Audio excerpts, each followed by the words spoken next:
अंतर्राष्ट्रीय वैश्य महासम्मेलन के अध्यक्ष आदरणीय अशोक अग्रवाल जी, मेरे सहयोगी सांसद राजेंद्र अग्रवाल जी, विशेष रूप से आदरणीय सांसद टीजी वेंकटेश जी, मेरे सहयोगी श्याम जाजू महेश जी, उपस्थित सभी महानुभाव और विशेष रूप से बिल्डर एसोसिएशन के अध्यक्ष श्री गुप्ता जी और सभी विदेशों से आए हुए मंच पर बैठे हुए सभी सम्माननीय अतिथिगण और उपस्थित भाई और बहनों, मुझे अशोक जी ने आपके सामने विशेष रूप से जो फ्यूचरिस्टिक डेवलपमेंट है और सरकार की ओर से जो नीतियां बन रही है उन विषयों के बारे में कुछ बातें रखने के लिए उनने मुझे सुझाव दिया है। सबसे इम्पोर्टेंट चीज़ है कि आप सब लोग बिजनेस अच्छी तरह समझते हैं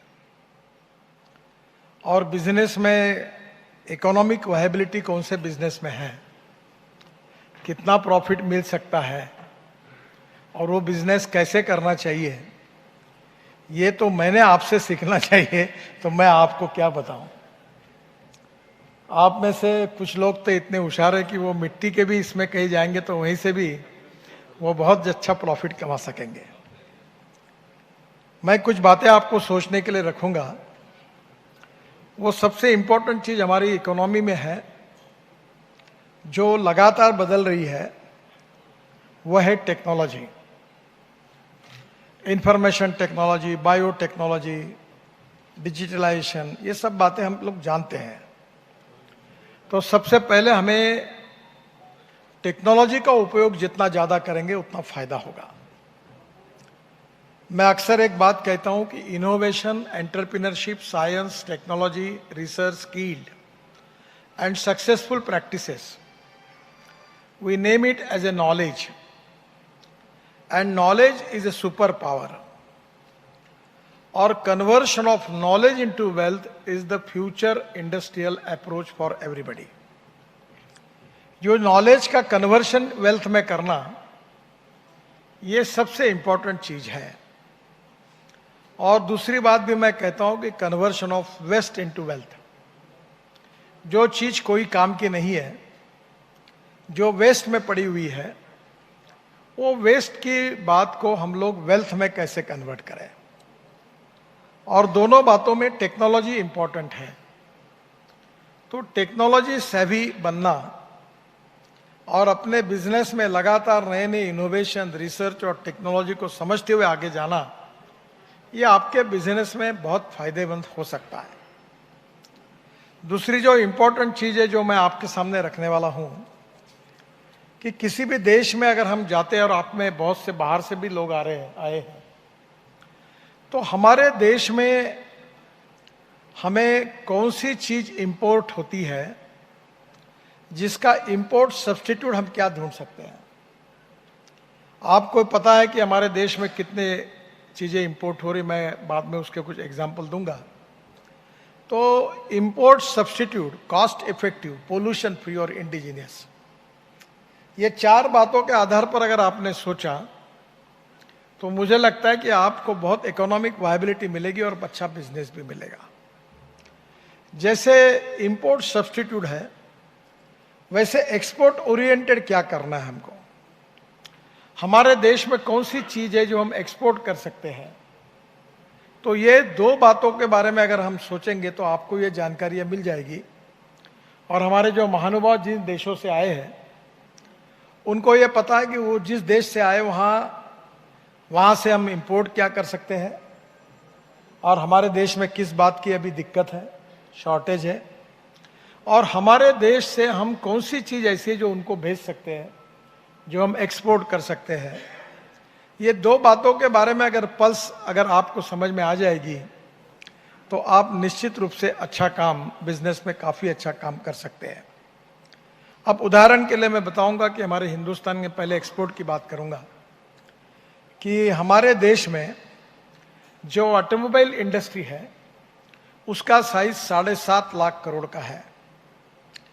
और हमारे देश में आने वाले 5 साल में मैं ट्रांसपोर्ट मंत्री होने के नाते मैंने ये निश्चित किया है कि ये इंडस्ट्री 15 लाख करोड़ रुपए की होगी।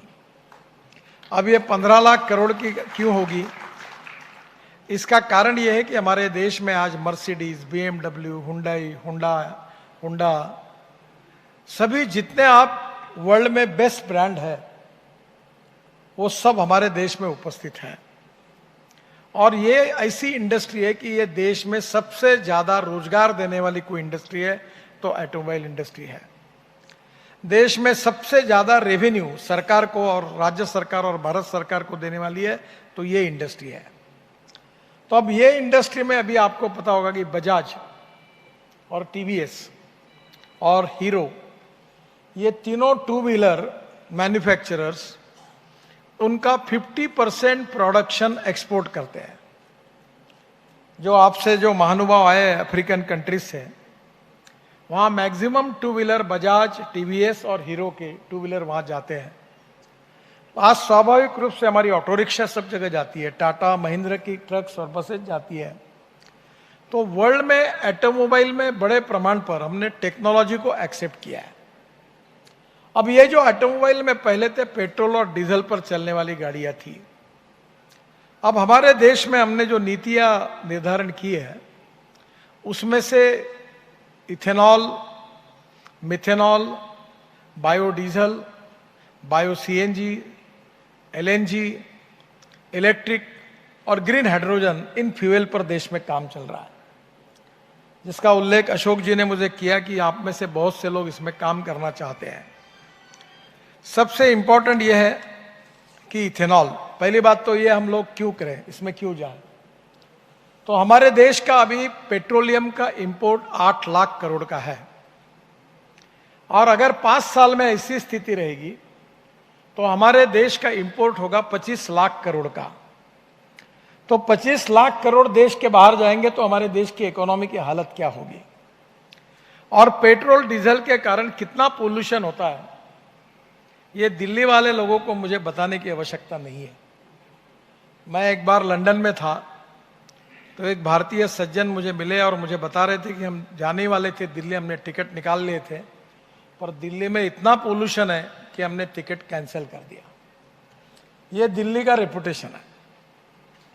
तो स्वाभाविक रूप से आज ये जो परिस्थिति है ये डीजल पेट्रोल के कारण काफी पोल्यूशन हो रहा है। मैं अभी खुद एक इलेक्ट्रिक SUV यूज करता हूं नागपुर में। तो इलेक्ट्रिक है ऐसी फ्यूल है कि पेट्रोल के लिए पर किलोमीटर कॉस्ट 10 रुपए है, डीजल के लिए 7 रुपए है और इलेक्ट्रिक के लिए 1 रुपया है। तो इलेक्ट्रिक में कोई आवाज भी नहीं आता और प्रदूषण भी नहीं होता। और इसलिए ये जो इलेक्ट्रिक व्हीकल, इलेक्ट्रिक बसेस अब आ गई। अभी पुणे में, मुंबई में, देश में अनेक जगह पर इलेक्ट्रिक बसेस आपको दिखती है। अगर आपको इकोनॉमिक्स समझाना है तो मुंबई में बेस्ट है जो बस चलाती है। एक डीजल की बस जो है वो भले 35-40 लाख रुपए में अच्छी बस मिलती होगी, पर उसकी कॉस्ट पर किलोमीटर 110 रुपए पर किलोमीटर आती है। 100% बायो इथेनॉल पर चलने वाली स्कैनिया की बस जो थी उसकी कॉस्ट करीब 70 रुपए पर किलोमीटर आती है और इलेक्ट्रिक की बस चलाने की कॉस्ट पर किलोमीटर केवल 40 से 45 रुपए पर किलोमीटर आ रही है। उसकी कैपिटल कॉस्ट ज्यादा है पर फ्यूल कॉस्ट कम होने के कारण 1.25 करोड़ 1.5 करोड़ की बस खरीदने के बाद भी कॉस्ट आती है 50 रुपए से कम। और इसलिए अब स्टेट ट्रांसपोर्ट सब बंद होने के कगार पर है।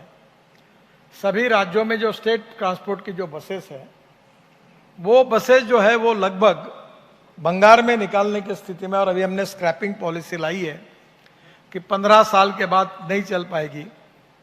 अगर एक बस, अगर जो पुराना ट्रक और बस 15 साल पहले अगर उसको निकाल दिया तो 15 नए ट्रक और बस जितना पोल्यूशन करेंगे उतना वो एक ट्रक कर रहा है। उसका एवरेज भी कम है और इसलिए नए स्क्रैपिंग पॉलिसी में हमने 15 साल पुराने ट्रक और गाड़ियों को स्क्रैपिंग करने का निर्णय किया है। मैं बाद में स्क्रैपिंग में भी बहुत बड़ा पोटेंशियल है वो भी आपको बताऊंगा। तो मेरा पहला कहना आपको यह है कि अभी पब्लिक ट्रांसपोर्ट में इलेक्ट्रिक बस, ये जो है एलएनजी बस, बाद में सीएनजी के ऊपर बसेस, बाद में आप विशेष रूप से पेट्रोल डीजल की पर्याय में जो अल्टरनेटिव फ्यूल यूज करेंगे, उसमें इकोनॉमिक्स है। और इसलिए आने वाले समय में हमारे रोड ट्रांसपोर्ट में जो पब्लिक ट्रांसपोर्ट है वो बड़े प्रमाण पर अल्टरनेटिव फ्यूल पर ट्रांसफर होने वाला है। तो अल्टरनेटिव फ्यूल में इलेक्ट्रिक की बात मैंने बताई आपको कि इलेक्ट्रिक में लिथियम आयन बैटरी होती है। अब हमारे देश में 80% लिथियम आयन बैटरी हमारे देश में बन रही है और मुझे लगता है कि आने वाले 6 महीने में हम 100% बैटरी बना लेंगे। और इस बैटरी की जो कीमत थी वो लगातार कम होते जा रही है और मैं ये एक्सपेक्ट कर रहा हूं कि साधारण 1 साल के अंदर पेट्रोल कार, डीजल बस, पेट्रोल ऑटो रिक्शा और 2 व्हीलर, इनकी कीमत और इलेक्ट्रिक की कीमत लगभग सेम होगी।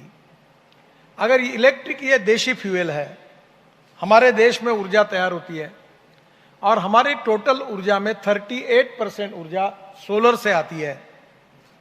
तो आने वाले समय में सोलर में, हाइड्रो में, विंड में ये जो ग्रीन एनर्जी है, बायोमास से जो एनर्जी बनती है, ये ग्रीन एनर्जी हम ज्यादा बनाने की कोशिश कर रहे हैं। तो अगर इलेक्ट्रिक पर अगर हमारा ट्रांसपोर्ट आ जाएगा तो हम लोग पावर जनरेशन तो लगातार बढ़ा रहे हैं, तो आने वाले समय में हमें निश्चित रूप से हमारी पावर इंडियन होगी, स्वदेशी होगी और इसलिए स्वाभाविक रूप से हमारा इंपोर्ट कम होगा, प्रदूषण कम होगा। अब जो हमारी इलेक्ट्रिक फ्यूल तैयार हो रही है वो थर्मल पावर प्लांट है, कोयले से पावर बनाते हैं। अब वो जो पावर है, कोयले से जो पावर बनती है उसकी कॉस्ट अभी 4.5 रुपये यूनिट है। जो न्यूक्लियर पावर, हाइड्रो पावर, अभी न्यूक्लियर पावर में भी जाने की आवश्यकता है। वो यूरेनियम से बनती थी, यूरेनियम की कमी थी, पर हमारे देश में थेरियम है और थेरियम बेस्ड न्यूक्लियर पावर का भी काम बड़े प्रमाण पर चल रहा है। तो स्वाभाविक रूप से आज विंड में हम लोग काफी आगे गए, विंड पावर भी बड़ी तैयार हो रही है। पर सबसे सक्सेस स्टोरी है सोलर की। सोलर की पावर जब शुरू हुई तो गुजरात में जब मोदी जी मुख्यमंत्री थे तो उन्होंने पावर जब खरीदी की थी 16 रुपए पर यूनिट और आज पावर का रेट आया है 1 रुपया 90 पैसे पर यूनिट। रूफटॉप पर, फैक्ट्री के शेड पर, सब जगह पावर अभी बनाकर सोलर पावर सस्ती हुई है। और ये जो हमारे ग्रिड में टोटल 36% जो सोलर पावर है, हमारा प्रयास है कि जल्दी ही हम लोग 60% पावर सोलर करेंगे। तो ये अगर पावर हो जाएगी तो पावर अवेलेबल है, पावर के रेट कम हो जाएंगे। पर हमारे जो स्टेट गवर्नमेंट के डिस्कॉम है उनकी हालत बहुत खराब है। हर राज्य का डिस्कॉम 1 लाख करोड़, 90,000, 85,000, 1,25,000 करोड़ घाटे में चल रहा है।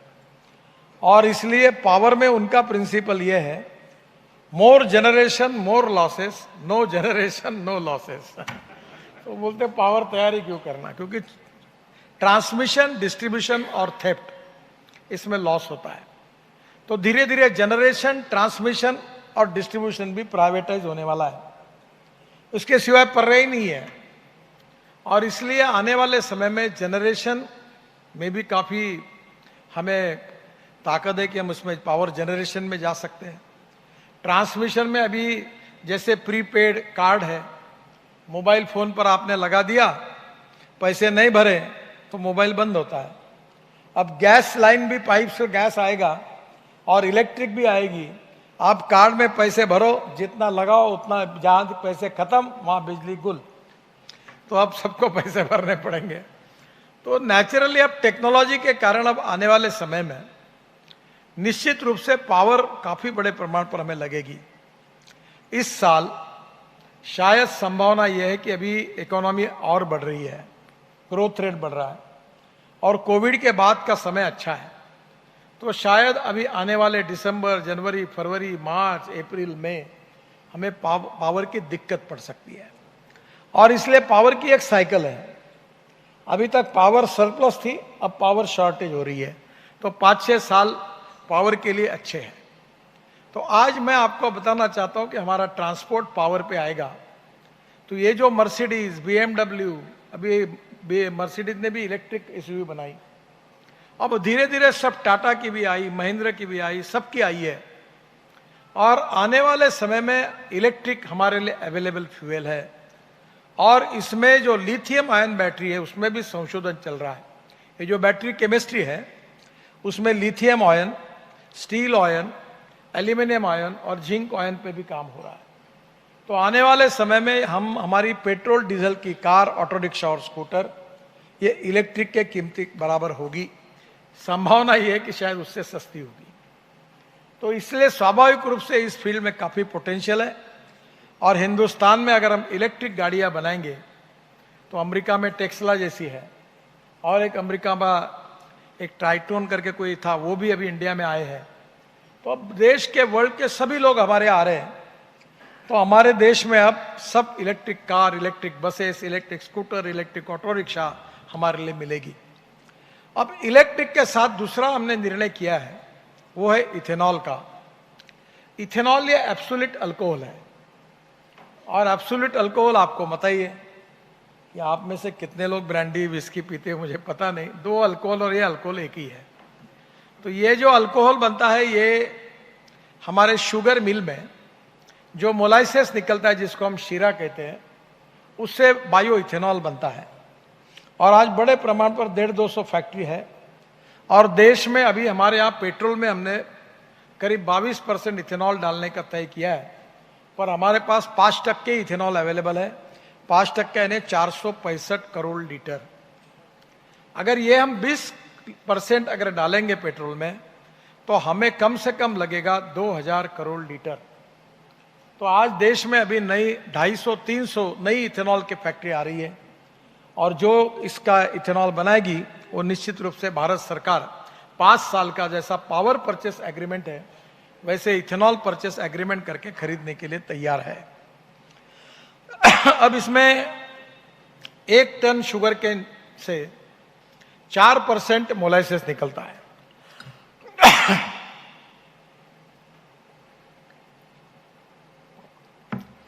पर हमारी अड़चन यह है कि हमारे पास sugar surplus, rice surplus, wheat surplus, corn surplus.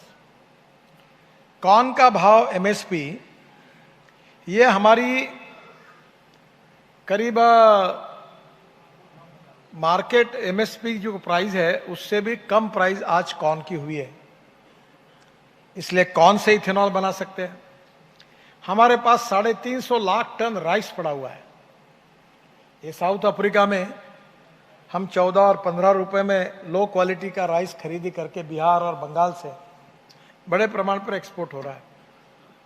तो ये राइस हमारे पास सड़ा हुआ पड़ा हुआ है बहुत, हम उससे इथेनॉल बना सकते हैं। हम कोई भी फूड ग्रेन से अब इथेनॉल बना सकते हैं। इसके साथ साथ जो हमने निर्णय किया है कि शुगर सरप्लस है, इसके बजाय जो मोलाइसेस बनता है उसमें और 3% शुगर ऐड करके BAB मोलाइसेस बनता है। उसमें 7% शुगर आती है, जो 4% आती थी इसमें 7% आती है। तो BAB मोलाइसेस से भी इथेनॉल बनता है। तो आज इथेनॉल के लिए हमारे पास ये रॉ मटेरियल इंडिजिनियस है। और ethanol import substitute, cost effective, pollution free, green fuel है। इथेनॉल की जो कैलोरिक वैल्यू है वो पेट्रोल की तुलना में थोड़ी कम है। पर अभी एक रशिया से एक टेक्नोलॉजी लाई, जिसको मैंने हमारे पेट्रोलियम सेक्रेटरी के पास भी उसका प्रेजेंटेशन करवाया, कि हम इथेनॉल की कैलोरिक वैल्यू पेट्रोल के बराबर कर सकती है। पर मोटे तौर पर आप समझ लीजिए कि अगर अभी हम लोगों ने एक निर्णय किया है, और निर्णय यह किया है कि हम पेट्रोल के इंजन, फ्लेक्स इंजन ही बनाने पड़ेंगे सबको। अभी निर्णय मैं अभी जल्दी ही मैंडेटरी करने वाला हूं। मैंने ऑल इंडस्ट्री को कहा है। अब ये फ्लेक्स इंजन को मैंडेटरी कर रहा हूं, इसका मतलब क्या है?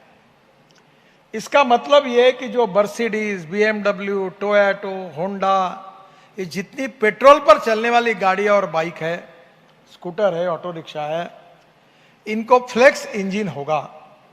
ब्राजील जैसा, कनाडा जैसा, अमेरिका जैसा। ये फ्लेक्स इंजन से कॉस्ट नहीं बढ़ती है। एक बॉश कंपनी का एक फिल्टर लगता है और जो मेटल के वॉशर है वो रबर के कन्वर्ट करने, इतना छोटा सा टेक्नोलॉजी है।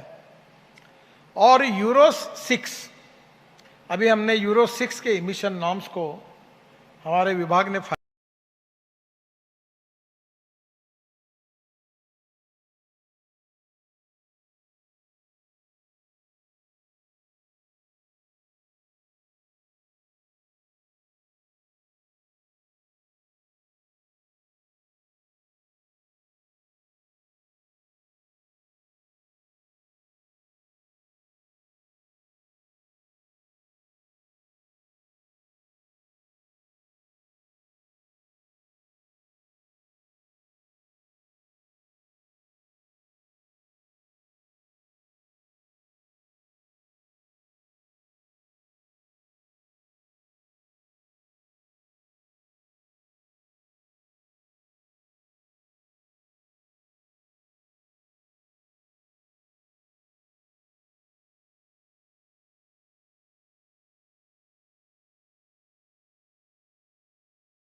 दिलाने के लिए मैं भी तुरंत पीछे लगा हूं। और ये जो एलएनजी का ट्रक है, टाटा भी बना रहा है, तो यार उसमें उन्होंने इतने कैपेसिटी की टैंक बनाई है कि एक बार ट्रक और बस एक बार अगर एलएनजी भर दिया तो 1400 किलोमीटर वो चल सकेगी, तो बीच में भरने की आवश्यकता ही नहीं है। तो एलएनजी जो है वो आपको नेचुरल गैस से आता है, पर मैं जो बात कर रहा हूं वो आपकी जो परली है राइस स्ट्रॉ, 5 टन ऑफ परली, इससे 1 टन बायो एलएनजी तैयार होता है। एलएनजी को कंप्रेस करने से सीएनजी तैयार होता है, जो दिल्ली में यूज करते हैं। मैंने अपने खुद का ट्रैक्टर डीजल का एलएनजी पर कन्वर्ट किया, अपना बायो सीएनजी पर कन्वर्ट किया है। तो वो ट्रैक्टर जो है मैं 1.25 लाख रुपए साल के बचा सकता हूं, क्योंकि डीजल के रेट में और उसके रेट में उतना फायदा है। अगर उत्तर प्रदेश, बिहार और पूरे देश के किसानों ने अपने ट्रैक्टर को अगर सीएनजी या एलएनजी पे कन्वर्ट किया तो 1.25 लाख रुपए एक किसान के बचेंगे, तो उनके लिए कितना बड़ा फायदा होगा। और ये जो परली जलाते हैं हरियाणा, पंजाब और उत्तर प्रदेश के पश्चिमी उत्तर प्रदेश में, उससे पूरा पोल्यूशन होता है। तो 5 टन परली से 1 टन बायो सीएनजी और 1 टन बायो एलएनजी तैयार होता है। तो इसकी फैक्ट्री अब लुधियाना, इधर उधर 2-4 फैक्ट्री खुल रही है। टेक्नोलॉजी ठीक है, इसकी 4 टेक्नोलॉजी है। ये इंडियन ऑयल भी इसमें काम कर रहा है। ये भविष्य का फ्यूचर है। और मैं ये कहूंगा कि ये पेट्रोलियम एलएनजी को इंपोर्ट करने के बजाय by using biotechnology we can generate biomass, and by using biomass we can generate bio LNG, and we can convert bio LNG if it needs convert into bio CNG। तो इससे हमारा transport बदल सकता है। तो अब एलएनजी पे आया, और अभी मैं आपके यहाँ कॉन्ट्रैक्टर भी बैठे हैं, मैं अभी कंस्ट्रक्शन इक्विपमेंट मशीनरी वालों के पीछे लगा हूँ। अभी जेसीबी ने अपना जेसीबी 50% बायो सीएनजी पे कन्वर्ट करके मेरे आग्रह के कारण बनाया। तो परसों मेरे पास जेसीबी के एमडी आए थे, उन्होंने कहा कि हमने 2000 करोड़ का एक्सपोर्ट ऑर्डर मिला, हम रशिया में अब जेसीबी एक्सपोर्ट कर रहे हैं इंडिया से, क्योंकि अब बड़े प्रमाण पर लोग उसको यूज कर रहे हैं। अभी आप कॉन्ट्रैक्टर है, मैं तो कॉन्ट्रैक्टर का काम, मुझे इकोनॉमिक्स उतना मालूम नहीं, पर 1000 करोड़ का काम अगर मिलता है तो उसमें 350-400 करोड़ स्टील और सीमेंट में जाते हैं, और 80 से 100 करोड़ रुपए डीजल में जाते हैं। तो ये जो डीजल है, अगर ये इक्विपमेंट है जितनी जेसीबी से लेकर दुनिया भर की, इनके पीछे मैं डंडा लेके बैठा हूं। You have to convert on to alternative fuel. अगर आप इसको पेट्रोल इंजन बनाओ, उसको फ्लेक्स इंजन बनाकर उसको इथेनॉल पे चलाओ, बायोडीजल पे चलाओ, या उसको ऊपर बायो एलएनजी पे, बायो सीएनजी पे चलाओ, पर ये डीजल नहीं होना। डीजल हजार्डस फ्यूल है। और अब जेसीबी ने किया, बाकी भी कंपनियां काम कर रही है। अभी एक कंपनी ने इलेक्ट्रिक ट्रक तैयार कर लिया है। तो आने वाले समय में आपको ये पूरी टेक्नोलॉजी के साथ ट्रांसपोर्ट इंडस्ट्री में ये सब मिलेगा। तो इसलिए स्वाभाविक रूप से एलएनजी के कारण 1000 करोड़ का अगर आपको कॉन्ट्रैक्ट मिला, तो मेरा आपसे सुझाव है कि आप 100 करोड़ का अगर डीजल यूज कर रहे हैं तो आप 60 करोड़ में, यानी 40 से 50 करोड़ आपका एक कॉन्ट्रैक्ट में सेविंग होगा, अगर फ्यूल बदल जाएगी तो। उल्टा पोल्यूशन भी नहीं होगा। आप टेक्नोलॉजी को करिए। अभी मैं सब्जेक्ट पे वो नहीं हूं, पर आपको कॉन्ट्रैक्टर को एक सुझाव दूंगा। ये जो बिल्डिंग बनी है, तो इधर एक पिलर है, इधर एक पिलर है। तो हम जब ब्रिज बनाते हैं तो 2 ब्रिज के बीच में जो डिस्टेंस होता है वो 30 मीटर होता है। अभी मलेशिया में एक टेक्नोलॉजी आई है, सिंगापुर में, मलेशिया ने अप्रूव की है, ये कॉन्ट्रैक्टर इनको मालूम होगा। उन्होंने उसकी फैक्ट्री का, मैं अभी 30 तारीख को पुणे में वो सत्यजीत निम्बालकर की फैक्ट्री का इनॉग्रेशन भी कर रहा हूं, जो मलेशियन टेक्नोलॉजी की है। उन्होंने क्या किया है कि 30 मीटर के बजाय ये 120 मीटर किया। Distance between 2 pier is 120 metre, यानी नीचे के बीच के 3 पियर हटा दिए, तो कॉस्ट 40%, 30% कम हो गई। और ये अगर कम हो जाएगी तो उनने क्या किया, जो ऊपर का जो बीम है वो कास्टिंग उसका किया है, वो स्टील फाइबर में है। और ये स्टील फाइबर कहां से आ रहा है? ये स्टील फाइबर आ रहा है कि जो पुराने टायर है इसको भारत में इंपोर्ट करने के लिए बंदी थी। मैंने इन्वायरमेंट मिनिस्टर को कहा ये देव बंदी इसको उठाओ, और देश भर के पुराने टायर जो खराब हुए हैं उससे रबर की पाउडर निकालकर रबराइज बिटुमिन ये रोड में जाएगा, जिससे रोड अच्छे बनेंगे। और दूसरी और ये जो वायर निकलेगी टायर की, इसको काट काट के उसकी मशीन है बड़ौदा में, तो उससे जो स्टील फाइबर निकलेगा वो प्रीकास्ट के बीम में जाएगा, और वो बीम की स्ट्रेंथ इतनी ज्यादा है कि ये मेट्रो के पियर 30-30 मीटर पे है, ये 120 मीटर हो जाएंगे। हमारे फ्लाईओवर, आरओबी सबके डिस्टेंस बढ़ जाएंगे, तो कंस्ट्रक्शन कॉस्ट 30 से 40% कम होगी। और ये स्टील काय के लिए खरीदना, इतना महंगा कर रहे स्टील और सीमेंट। मैं तो पीछे पड़ा हूं कि इसका यूज ही कम करो। जब तक इनका डिमांड कम नहीं होती तब तक इनके रेट्स जमीन पर नहीं आते। तो ये वेस्ट है। तो आप इवन बिल्डिंग कंस्ट्रक्शन में भी आप पूना में जाकर वो फैक्ट्री देखो, उसके जो नॉर्म्स है, स्टैंडर्ड्स है, वो मलेशिया और सिंगापुर में बने हैं। मैंने यहाँ से एक एक्सपर्ट की टीम भेजी थी, एल&टी में वेंकट रमन करके एक्सपर्ट है, उनके साथ काफ़ी अधिकारियों को भेजा, वो कन्विंस हुए, मुझे रिपोर्ट आया। अब मेरा आपसे सुझाव है कि आप बिल्डिंग में भी ये जो जगह जगह पे जो पियर खड़े करते हो उसके बजाय 120 मीटर तक आप जा सकते हैं, आपका कॉस्ट ऑफ कंस्ट्रक्शन कम होगी, रोड में, ब्रिजेस में कम होगी। तो मैं आपको यही कह रहा था कि ये जो टेक्नोलॉजी है कि उसी से स्टील का उपयोग भी कम होगा। तो आप रोड कंस्ट्रक्शन में अगर ये मशीनरी भी अल्टरनेटिव फ्यूल पे आएगी, जैसे अभी बायोडीजल है, बायोडीजल किसी भी ऑयल से बनता है पर कॉस्टली हो जाएगा। आपको पता होगा हमारे यहाँ नॉन एडिबल ऑयल सीड है, अखाद्य तेल बिया, जिसमें रतनजोत, मोह, साल, करंश, टोली, ये ब्रिजमोहन अग्रवाल जी के भाई बैठे हैं। ये छत्तीसगढ़ में बड़े प्रमाण पर इसका क्या हुआ है कि पर एकड़ प्रोडक्शन कम है, तो बायोटेक्नोलॉजी का उपयोग करके ये नॉन एडिबल ऑयल सीड को वेस्ट लैंड में अगर लगाया तो इससे हम लोग बायोडीजल बनाते, जो डीजल से कई गुना अच्छा है। अभी 50% डीजल में हम वो डाल सकते हैं। अब क्या कर रही है, जो बायोडीजल देश में बन रहा है, जो मलेशिया में जो पाम का रेसिड्यू होता है, लो क्वालिटी का तेल, उससे हम बायोडीजल बना रहे हैं, और वो डीजल से वैसे 5-7 रुपए सस्ता है पर लीटर। पर आज हमारे देश में उसका एडिबल ऑयल सीड ऐसी कोई नहीं है, ऑयल तो हम शॉर्टेज में है, तो बायोडीजल पे भी हम यूज कर सकते हैं, एलएनजी पे भी कर सकते हैं, अब इलेक्ट्रिक पर भी जा सकते हैं, और इथेनॉल पे भी जा सकते हैं। तो हमारे देश का इंपोर्ट बचेगा, कॉस्ट बचेगी, प्रदूषण कम होगा। तो आने वाले समय में ये बहुत उपयोगी, और इसमें समय की कमी है क्योंकि बताने लायक तो बहुत है। इसमें आखिरी जो है वो ग्रीन हाइड्रोजन है। ये ग्रीन हाइड्रोजन यानी आप पानी में हाइड्रोजन और ऑक्सीजन है, और एक इलेक्ट्रोलाइजर है, जो इलेक्ट्रोलाइजर पानी से एनालिसिस करके हाइड्रोजन और ऑक्सीजन को अलग करता है।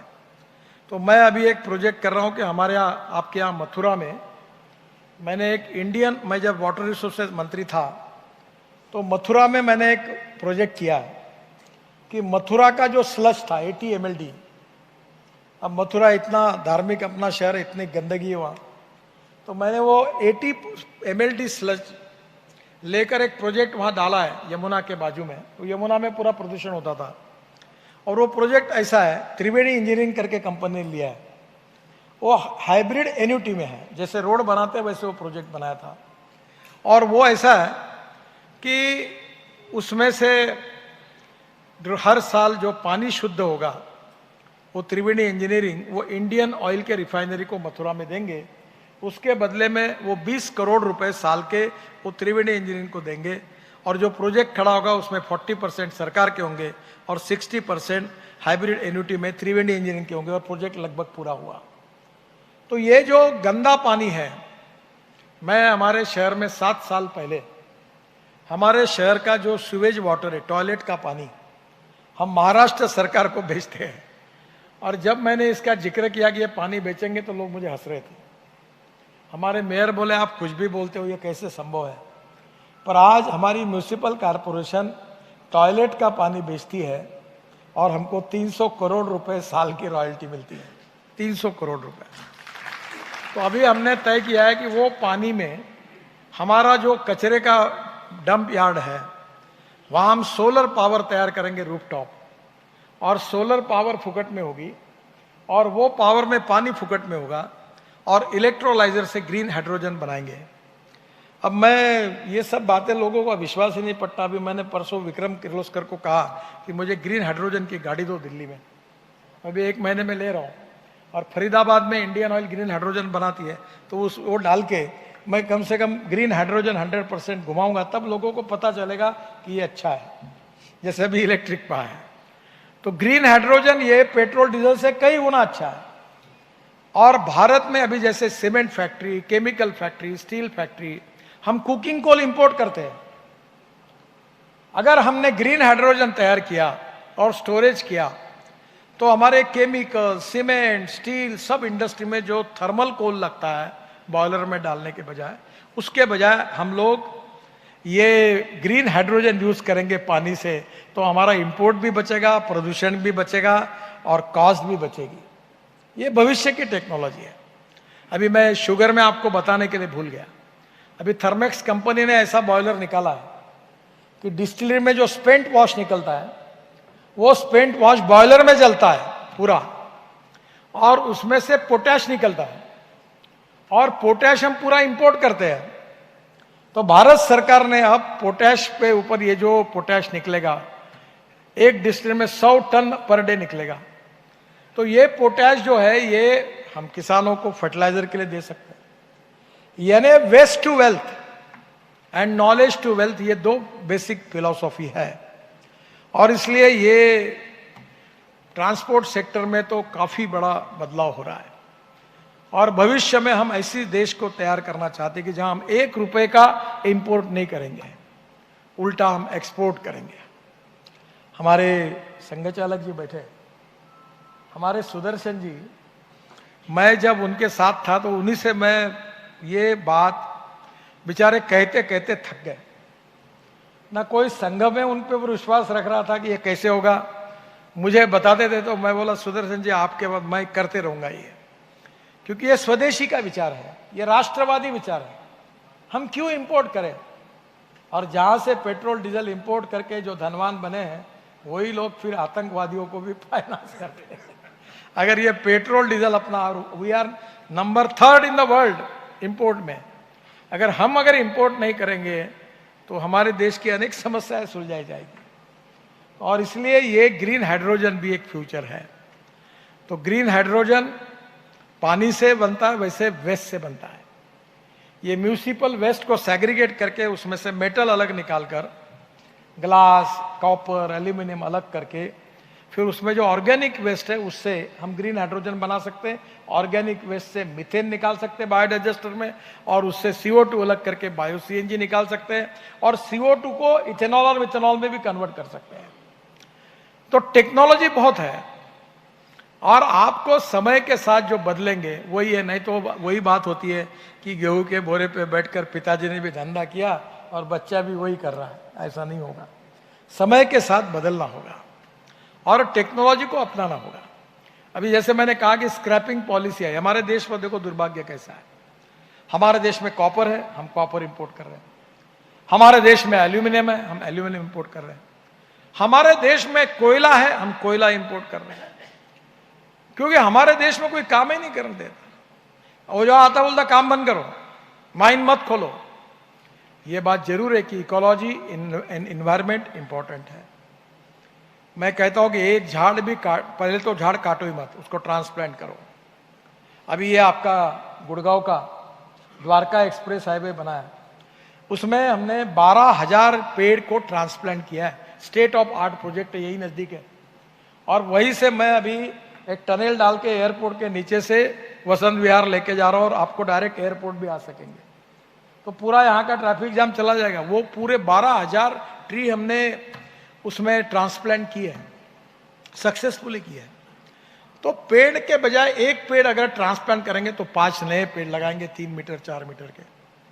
तो आखिर ये देश में विकास भी होना चाहिए, इकोलॉजी एंड एनवायरनमेंट भी बचनी चाहिए। आपको कभी मौका मिलेगा तो मैं दिल्ली मुंबई हाईवे बना रहा हूँ, आप कभी वो रोड अभी काफी पूरा हुआ है, 12 घंटे में दिल्ली से मुंबई, और 2 घंटे में दिल्ली से जयपुर, और 2 घंटे में दिल्ली से देहरादून, 2 घंटे में दिल्ली से चंडीगढ़, 2 घंटे में हरिद्वार, और दिल्ली से अमृतसर 4 घंटे में, श्रीनगर 6.5 घंटे में, और ये बिल्कुल 2 साल के अंदर सब हो जाएगा। किसका? एयरलाइंस बंद हो जाएगी। आपको एक बात बताता हूं कि मैंने मुंबई और पुणे के बीच में एक्सप्रेस हाईवे बनाया ये 2000 में। तब दिल्ली से मुंबई, अपना मुंबई से पुणे 8 फ्लाइट चलती थी, अब एक भी नहीं चलती।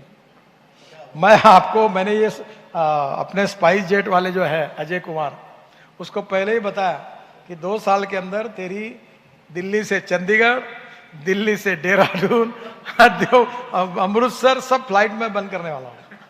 तुम लॉन्ग में उसमें भी होशियारी है। उन्होंने क्या किया कि हमारे देश में जितना इंपोर्ट होता है एविएशन से माल, उसमें हमारा शेयर 2% था। तो वो मेरे अच्छे मित्र है, मैंने कहा तुम देखो एक बात याद रखो कि जो देश में आदमी को ढोने का काम ट्रांसपोर्ट में करता है वो कभी फायदा पैसे में नहीं जाता, जो चाहे बस ट्रांसपोर्ट वाला हो, चाहे रेलवे वाला हो, चाहे कहीं भी हो, तो जो माल को ढोता है वही फायदे में है।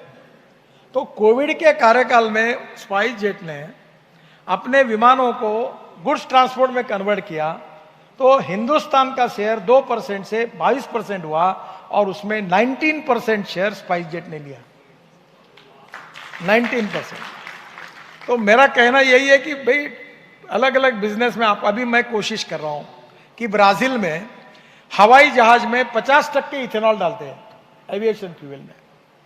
अब मैं पीछे पड़ा हूं, हमारे यहाँ मीटिंग करो, हमारे यहाँ 2 साल पहले 26 जनवरी के दिन पूरे हवाई जहाज, हेलीकॉप्टर और फाइटर जेट 100% इथेनॉल पर चले, बायोफ्यूल पे।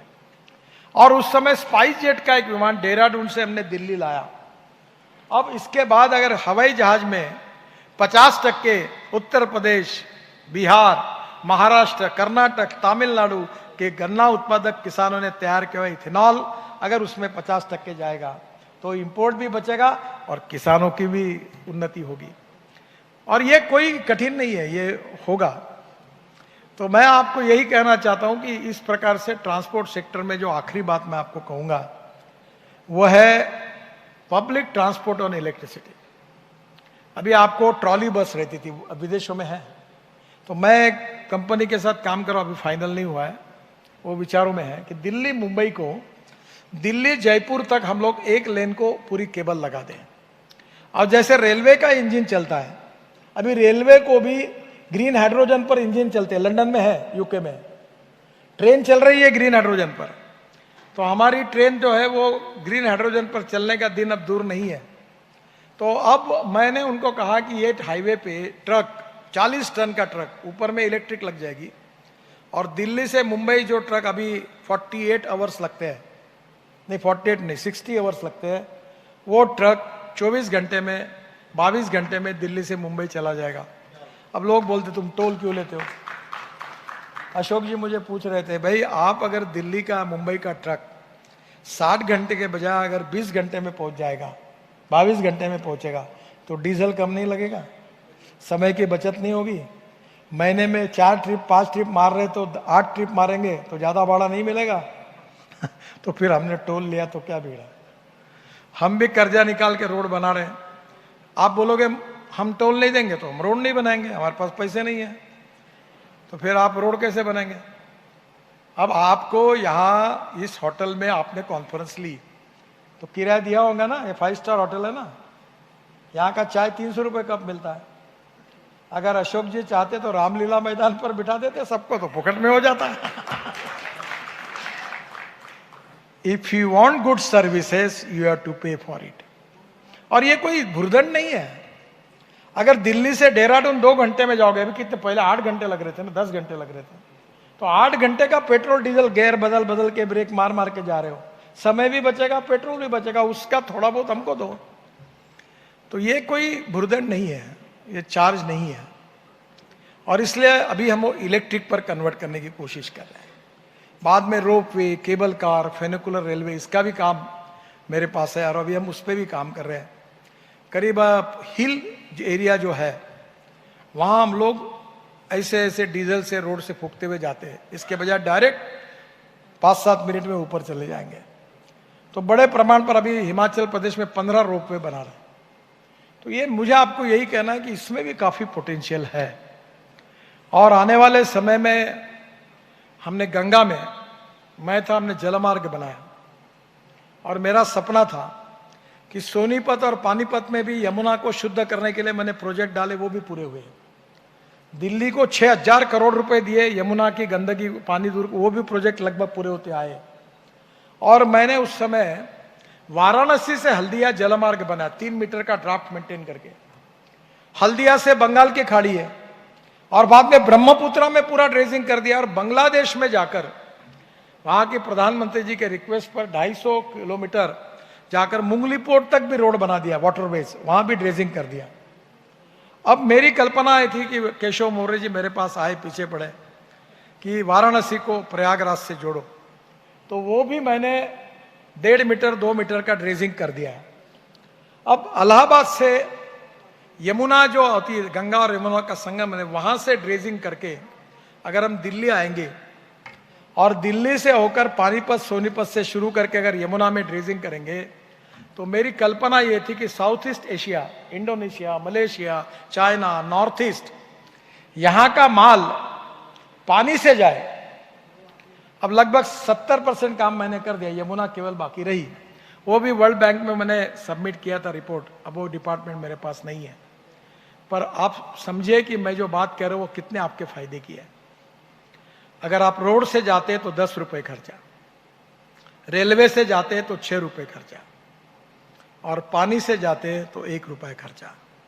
और वो बार्ज को अगर मैंने एलएनजी पे कन्वर्ट कर दिया, या कोयले से जो मिथेनॉल बनता है, जो डीजल का वो 16 रुपए लीटर है, तो वो अगर उस पर अगर हमारा इंजन आ गया, ऑलरेडी इंजन है उसके, तो हमारा खर्चा 50 पैसे होगा। अगर लॉजिस्टिक कॉस्ट हमारे देश की 16-17% है, चाइना की 8 से 10% है, और यूरोपियन कंट्रीज की 12% है, अगर ये हमारी 10% आएगी तो हमारा एक्सपोर्ट दुगना होगा और हम इकोनॉमिकली वायबल होंगे। तो ये जलमार्ग प्रयागराज तक तो हुआ है, इलाहाबाद तक, और स्वाभाविक रूप से अभी गंगा में भी जहाज चलने लगे हैं। तो मेरी कल्पना थी कि हमारे यहाँ एमपीबीएस सी प्लेन हमने लाया था उस समय भी, ये जो सरदार सरोवर के लिए बीच में वो शुरू हुआ था, तो ऑलरेडी वो बहुत पोटेंशियल का है। तो वो कल्पना ये थी कि ये दिल्ली में यमुना में हवाई जहाज उड़ेगा और 15 मिनट के अंदर आगरा के पीछे, ताजमहल के पीछे उतर जाएगा, 1 घंटे में ताजमहल देखेंगे, फिर वही एमपीबीएस सी प्लेन में उड़ जाएंगे और हम लोग फिर मथुरा अपना दिल्ली आकर उतर जाएंगे, और यहाँ से एयरपोर्ट 2 घंटे में ताजमहल देखना हो जाएगा। तो कितने टूरिस्ट जाएंगे? अबे एमपीबीएस सी प्लेन भी कोई बड़े 18 करोड़ का प्लेन है, आप लो उसको, 18 करोड़ में 18 सीटर है, मालदीव में है, आप में से बहुत लोग मालदीव गए होंगे। और एमपीबीएस सी प्लेन है, एयर स्ट्रिप पे भी उतरता है और पानी पे भी उतरता है। तो मुझे लगता है ये आने वाले समय में सब सेक्टर में टेक्नोलॉजी रिवोल्यूशन हो रहा है, और टेक्नोलॉजी से लॉजिस्टिक कॉस्ट कम होगी, और लॉजिस्टिक कॉस्ट कम करने के बाद एक्सपोर्ट बढ़ेगा, और एक्सपोर्ट बढ़ने के कारण मैन्युफैक्चरिंग सेक्टर बढ़ेगा, मैन्युफैक्चरिंग सेक्टर बढ़ेगा तो रोजगार निर्माण होंगे, रोजगार निर्माण होंगे तो ग्रोथ रेट बढ़ेगा, पर कैपिटा इनकम बढ़ेगा, और दोनों बढ़ेंगे तो भारत आत्मनिर्भर बनेगा। तो मुझे लगता है कि ऐसी बहुत सी बातें हैं कि जो फ्यूचरिस्टिक टेक्नोलॉजीज है, जो अलग अलग सेक्टर में है, उसका सेक्टर वाइज आप लोग जरूर अध्ययन करिए। हमारे डेवलपमेंट का यही रोड मैप है कि हमको विश्व की नंबर 1 की सुपर इकोनॉमिक पावर, महाशक्ति बननी है, आर्थिक पावर, और देश को भय, भूख, आतंक और भ्रष्टाचार से मुक्त करना है, और गांव, गरीब, मजदूर, किसान का कल्याण करना है। आप जो बिजनेस करते हो, कभी कभी लोग जो पैसा कमाते हैं उनके प्रति समाज में घृणा फैलाने वाले भी कुछ लोग होते हैं। मैं कहता हूं ये वेल्थ क्रिएटर नहीं है, ये एम्प्लॉयमेंट क्रिएटर है। आप कितने लोगों को रोजगार देते हो, ये प्रश्न महत्वपूर्ण है। और इसलिए एम्प्लॉयमेंट क्रिएटर, वेल्थ क्रिएटर, ये सब करना है तो एंटरप्रेन्योरशिप चाहिए। We have college of management, college of human resource, all type of institute we have, but we don't have institute of entrepreneurship. और आप लोगों को एंटरप्रेन्योरशिप जन्म से ही मिलती है बिकॉज ऑफ द क्लाइमेट जो होता है घर का, उसके कारण घर में बिजनेस का माहौल होता है, तो छोटा बच्चा भी तुरंत समझ लेता है किसमें प्रॉफिट है किसमें नहीं है, और भविष्य में अच्छा बिजनेस करता है। तो ये जो बिजनेस करने वाले लोग बढ़ेंगे तो दुनिया में हम लोग नंबर 1 पर पहुंचेंगे। तो एंटरप्रेन्योरशिप को बढ़ाओ, कॉस्टिंग को कम करो, टेक्नोलॉजी को स्वीकार करो, नॉलेज का कन्वर्शन वेल्थ में करो, वेस्ट का कन्वर्शन वेल्थ में करो, और रोजगार का निर्माण करो, और देश की ग्रोथ रेट में कंट्रीब्यूट करो, और निश्चित रूप से इंपोर्ट को कम करो और एक्सपोर्ट को बढ़ाओ। यही चीज़ से अगर हम आगे जाएंगे तो निश्चित रूप से हमारे देश को बहुत बहुत अच्छा भविष्य है, और आपके सबके सहयोग से वो बनेगा। इसी विश्वास के साथ आपको बहुत बहुत धन्यवाद देते हुए अपनी बात को समाप्त करता हूँ। नमस्कार।